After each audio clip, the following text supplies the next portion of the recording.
បាទសូមជម្រាបសួរបងប្អូនថ្ងៃនេះជួបអាដាមទៀតហើយហើយត្រូវអានមេរៀនហើយមេរៀននេះគឺដកស្រង់ចេញពីសៀវភៅហើយដែលគេពិពណ៌នាអំពីរូបភាពនៅក្នុងសៀវភៅប៉ុន្តែខ្ញុំដកស្រង់ពាក្យ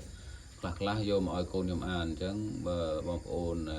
ចាប់អារម្មណ៍ហើយមានកូនកំពុងរៀនអាចអានតាមបានឥឡូវសូមជួបអាដាមឲ្យអាដាមអានអាដាមរៀនសួរមើលជម្រាបសួរបាទរៀនសួរមិត្តភ័ក្តិអស់គ្នាជម្រាបសួរមិត្តភ័ក្តិអស់គ្នាសូមអានមេរៀនតាមខ្ញុំខ្ញុំនឹងធ្វើម៉េចខ្ញុំអានហើយខ្ញុំប្រែស្ដាប់អូខេបាទចាប់ដើម There are flower in this picture ប្រែថាម៉េចប្រែថាមាន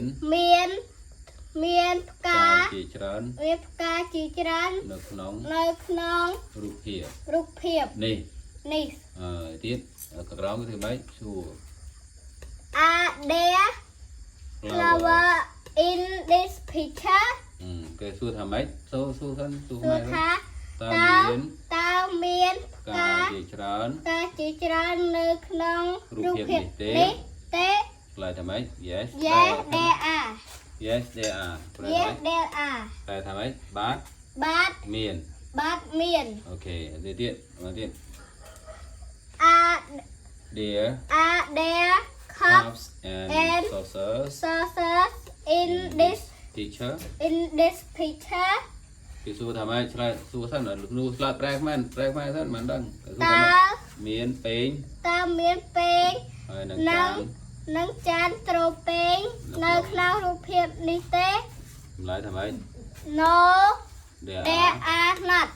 ទេមិនមានទេអូខេមកទៀតនេះរបស់ឲ្យក្រោមនេះ There are two waiters in this picture មានអ្នកបម្រើ2នាក់នៅក្នុងរូបភាពនេះដល់ពេលគេសួរថាម៉េចនោះក្រោម Are there three